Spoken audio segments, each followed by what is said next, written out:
Assalamualaikum warahmatullahi wabarakatuh. Perkenalkan, nama saya Raihan Fatur Rahman dari kelompok 2. Di sini saya akan membahas tentang data modeling dan big data. Yang pertama, saya akan bahas tentang definisi data modeling. Proses yang digunakan untuk mendefinisikan dan menganalisis kebutuhan data yang diperlukan untuk mendukung proses bisnis dalam lingkup sistem informasi yang sesuai dalam organisasi. Ada sejumlah cara dalam mempresentasikan model data untuk keperluan perancangan basis data, yaitu dikelompokkan sebagai berikut. Yang pertama, ada model hierarkis atau hierarchical model. Yang kedua, ada model jaringan, yaitu network model. Yang ketiga, ada model relasional atau relational model. Yang keempat, ada model relasi entitas atau entity relationship model. Yang kelima, ada model berbasis objek atau object oriented model. Nah, selanjutnya ada definisi big data. Big data adalah data yang memiliki volume besar sehingga tidak dapat diproses menggunakan alat tradisional biasa dan harus menggunakan cara dan alat baru untuk mendapatkan nilai-nilai dari data ini. Penggunaan big data dalam perusahaan ada 6, yaitu yang pertama ada IT Logs Analytics, yang kedua ada Fraud Detection Pattern, yang ketiga ada di Social Media Pattern, yang keempat ada di Call Center, yang kelima ada Risk Pattern from Modeling and Management, yang terakhir ada Big Data and the Energy Sector. Ada macam-macam model data. Yang pertama ada OBDM atau Object Based Data Model, yang artinya model data berbasis objek. Yang kedua ada RBDM atau Record Based Data Model, yang artinya model data berbasis record. Yang ketiga ada PDDM atau Physical Based Data Model, yang artinya model data berbasis fisik. Sini kita akan bahas yang pertama, yaitu model data berbasis objek. Merupakan himpunan data dan prosedur atau relasi yang menjelaskan hubungan logik antara data dalam suatu basis data berdasarkan pada objek data.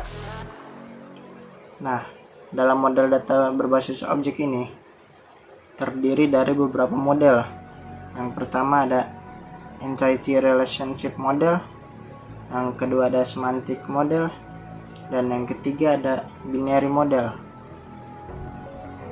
Yang pertama, Entity Relationship Model adalah model untuk menjelaskan hubungan antar data dalam basis data berdasarkan suatu persepsi bahwa real world terdiri dari objek-objek dasar yang mempunyai hubungan atau relasi antara objek-objek tersebut.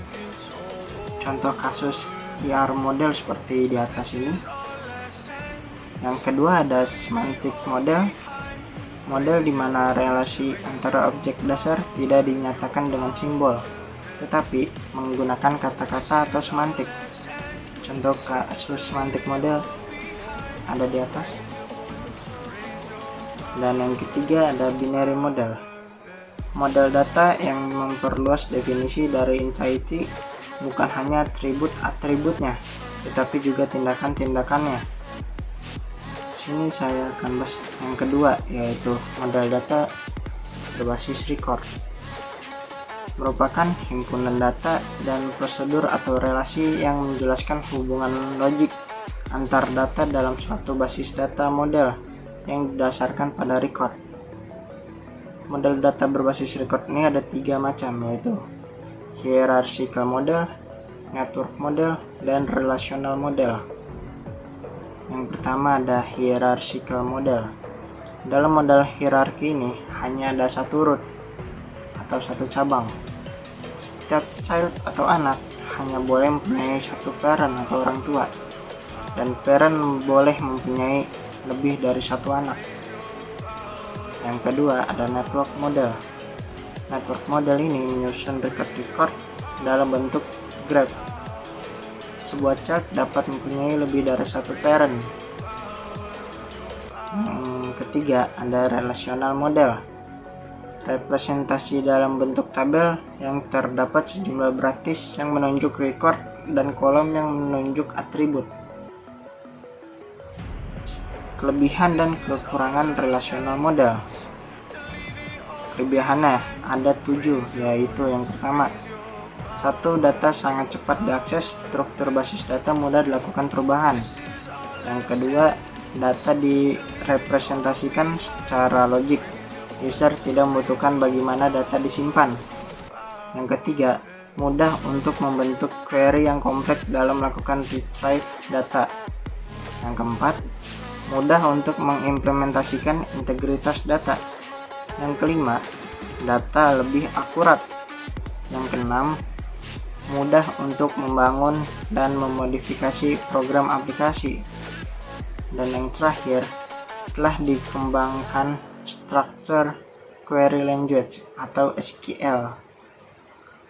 Kekurangannya ada 3. Yang pertama, kelompok informasi atau table yang berbeda harus dilakukan join untuk melakukan retrieve data. Yang kedua, user harus familiar dengan relasi antar table. Dan yang terakhir, user harus belajar SQL. Nah, yang ketiga ada model data berbasis fisik atau PBDM. Digunakan untuk menguraikan data di tingkat internal atau menjelaskan kepada pemakai bagaimana data-data dalam basis data disimpan dalam media penyimpanan secara fisik. Model ini terdiri dari 1. Unifying model, yang kedua ada frame memory. Tujuan utama dalam menggunakan data modeling yaitu yang pertama, memastikan bahwa semua objek data yang dibutuhkan oleh database diwakili secara akurat. Yang kedua, data model atau model data membantu merancang basis data pada tingkat konseptual, fisik, dan logis. Yang ketiga, struktur data model membantu untuk menentukan tabel relasional, kunci primer dan asing, dan prosedur tersimpan. Yang keempat, memberikan gambaran yang jelas tentang data dasar dan dapat digunakan oleh pengembang basis data untuk membuat basis data fisik. Yang kelima, juga bermanfaat untuk mengidentifikasi data yang hilang dan berlebihan.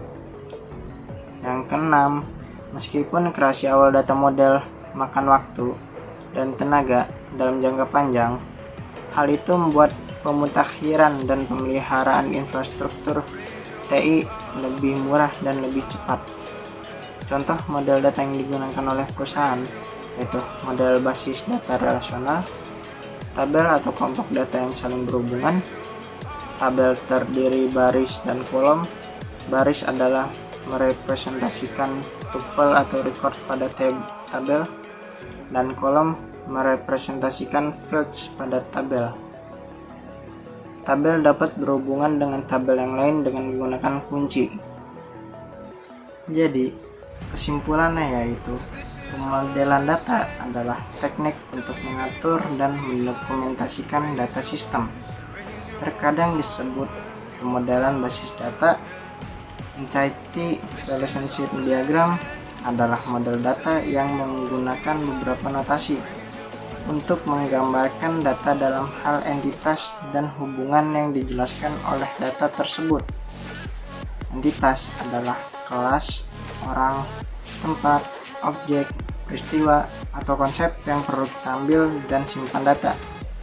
Atribut adalah properti atau karakteristik deskriptif dari suatu entitas. Sekian dari saya. Mohon maaf apabila ada kesalahan dalam berbicara. Wabillahi taufiq wal hidayah. Wassalamualaikum warahmatullahi wabarakatuh.